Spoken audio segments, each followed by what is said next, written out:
Alors, lorsque vous recevez des témoignages de personnes, des automobilistes qui vous disent je paye 320 € par mois pour mon carburant, vous vous rendez pas compte ce que ça représente dans un ménage. Pour une famille avec des enfants, c'est pas possible. Imaginez ce que vous pouvez faire avec 320 €.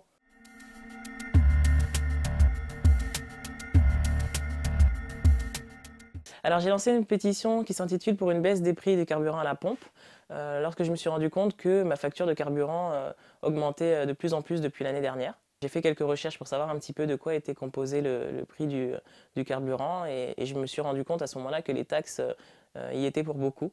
Elles représentaient environ 60% du montant.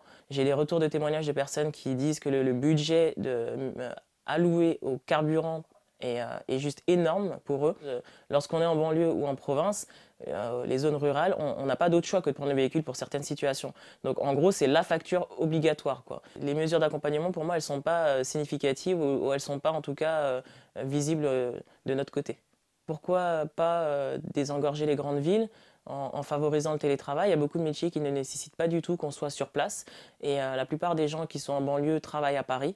Et évidemment, si ces personnes-là qui ont des métiers qui permettent de travailler à domicile ou dans des espaces de coworking créés spécialement pour les personnes de banlieue, ce serait quand même pas mal pour désengorger ces villes-là. Que ce soit du diesel, de l'essence ou autre, le problème est le même.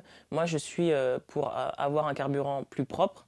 Donc, c'est les solutions que j'attends du gouvernement, qu'il travaille sur des projets si ce n'est pas déjà fait. Lorsque j'ai poursuivi mes recherches, j'ai pu voir que ce soit en France, à l'étranger, que ce soit des professionnels ou des particuliers, certains projets visaient à dire voilà, on peut créer des carburants avec des végétaux, avec d'autres choses, et pour moins polluer. J'aimerais bien que le ministère de la Transition écologique me reçoive au nom de toutes les personnes qui ont signé la pétition et que ces sujets-là soient vraiment évoqués et qu'on obtienne de vraies réponses. Un vrai livre de compte qui nous dise où vont nos sous et s'ils sont utilisés en faveur de la transition.